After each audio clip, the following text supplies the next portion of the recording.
एक गांव में अनीता नाम की एक बुजुर्ग अम्मा अपने दो बेटों राहुल और अरुण के साथ रहती थी।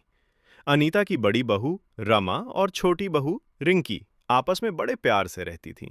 लेकिन अनीता को रमा बिल्कुल भी पसंद नहीं थी। असल में रमा एक गरीब घर से थी जबकि रिंकी अमीर घर से थी। इसी वजह से अनीता रमा से चिढ़ती थी। पर रिंकी को अपनी सास का ये व्यवहार बिल्कुल पसंद नहीं था। रिंकी अपनी भाभी की इज्जत अपनी सास के सामने बनवाना चाहती थी। बहू। अरे ओ रमा बहू, पता नहीं कहाँ मर जाती है कलमुही कहीं की।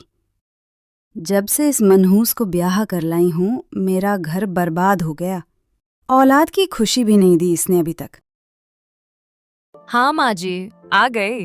कुछ चाहिए क्या आपको? हाँ चाहिए था, तभी तो तुझे आवाज लगाई। जा मेरे लिए एक कप चाय और पकौड़े बना के ला, मनहूस कहीं की। ठीक है माँ जी, अभी बना कर लाती हूँ। सास की बातों से उदास होकर रमा रसोई की ओर चाय बनाने चली जाती है।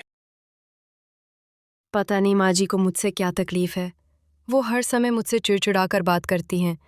उन्हें मेरी बिल्कुल भी परवाह नहीं है। उनकी इन बातों से मेरा मन बहुत उदास हो जाता है। हे भगवान, मुझे हिम्मत दे। भाभी, शाम के खाने में क्या बनाऊं?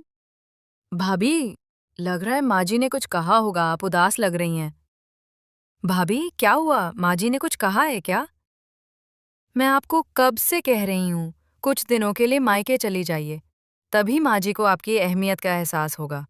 सारा काम आपसे करवाती हैं और ऊपर से बातें भी सुनाती हैं। रिंकी, मैं वहाँ कैसे जाऊँ? पिताजी की तबीयत ठीक नहीं है।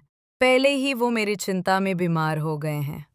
खून। भाभी, आप एक काम कीजिए, आप मेरे शिमला वाले फार्म हाउस पर जाकर कुछ दिन रहिए और शिमला घूमिए फिरिए। मेरा ड्राइवर आपको ले जाएगा।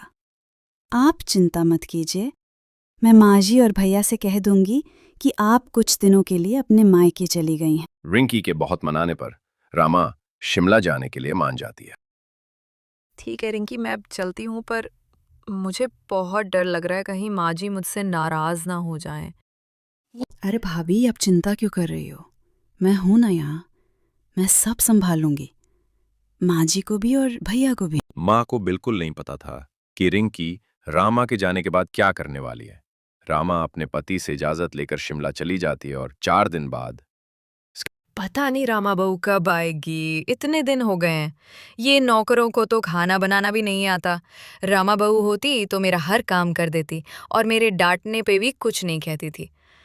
मेरा सिर भी बहुत दर्द कर रहा है और ये रिंकी बहू तो आकर मेरी तबीयत तक नहीं पूछ रही। इस तरह अनीता को रामा बहू के साथ की गलती का एहसास होने लगा और इन दिनों रिंकी भी जानबूझकर माजी का ध्यान नहीं रख रही थी। रिंकी अपनी सास का कोई काम नहीं कर रही थी। तभी माजी ने रिंकी को आवाज लगाई। हाँ माँ जी, आपने बुलाया? मुझे बहुत काम है। ये भाभी पता नहीं कब आएंगी, सारा काम मुझे ही देखना पड़ रहा है। भाभी होती तो सारा घर संभाल लेती और आपका भी कितना ख्याल रखती थी, है ना माँ जी? मैं ठीक कह रही हूँ ना? और हाँ, मैंने भाभी को कॉल किया था तो भाभी कह रही थी कि वो कुछ दिन वहीं रहेंगी और कह रही थी कि माँ जी का ख्याल रखना। इस तरह रिंकी हर बात पर रमा की तारीफ करके सास अनीता को यह एहसास दिलाती है कि रमा बहू कितनी अच्छी है। नहीं, रिंकी बहू है, वो वहाँ कैसे रह सकती है? उसका तो घर यही है ना। उससे कहो कि वो वापस आ जाए और मुझे माफ कर दे। मैंने रमा के साथ बहुत गलत किया है। मुझे अपनी गलती का एहसास हो गया है। तू जा और जाकर उसे फोन कर और बोल कि माँ जी ने बुलाया है, और ये भी कहना कि मैं उससे माफी मांगना चाहती हूँ। मुझे पता है वो मेरे कहने पर जरूर वापस आ जाएगी। रिंकी के कहने पर रमा भी शिमला से वापस आ जाती है। फिर अनीता अपनी दोनों बहुओं के साथ सारे मनमुटाव भूलकर आपस में खुशी से रहने लगती है।